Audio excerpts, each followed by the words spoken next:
The COVID lunacy is finally going to end, and not, by the way, because of anything that's happening in the world of medicine. The pandemic itself may burn out thanks to this weakened new variant. We may also find highly effective medicines to treat it. In fact, we already have. But as a practical matter, scientific developments are usually irrelevant to COVID policy. They always have been. So the reason things are going to improve has nothing to do with medicine. It's that the current rules and superstitions are just too stupid and crazy to continue. At some point, probably soon, even the Democratic Party's own voters are going to stop putting up with it. You can bet on that. To prove it, we'll begin with two images tonight. The first is the President of the United States, Joe Biden. Now, Biden is the safest man in the world. Hundreds of federal employees spend their entire lives making certain that no harm comes to Joe Biden. When you're the president, your personal doctor is never more than a few steps away. An ambulance follows you the minute you leave the house. You can have any treatment you want at any time you want, as many vaccines as you care to take.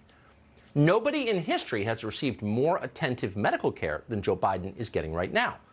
He's the last person on earth who should be worried about COVID-19, and yet he's terrified.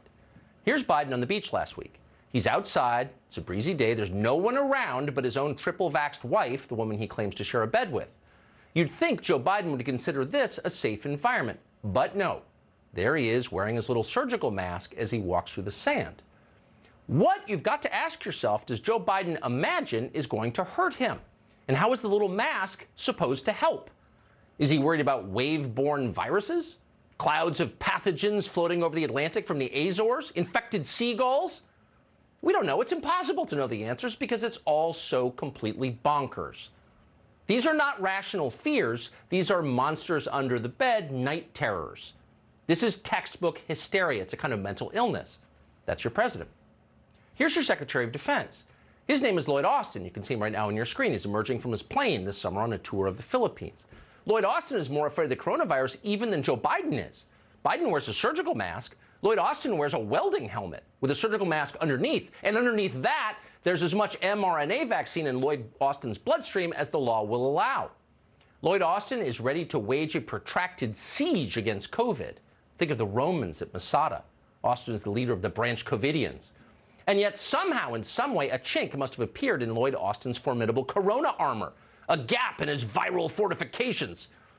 Yesterday, Lloyd Austin announced that despite his many vaccinations, he has contracted COVID. And it's serious enough that he won't be going to work for a while. So what's the lesson that Lloyd Austin is taking from this? Well, that the vaccines work perfectly. And because they work so well, they will remain mandatory in the armed services. We can fire more SEALs. Austin wrote that in the same statement in which he announced that the vaccines that he took didn't work.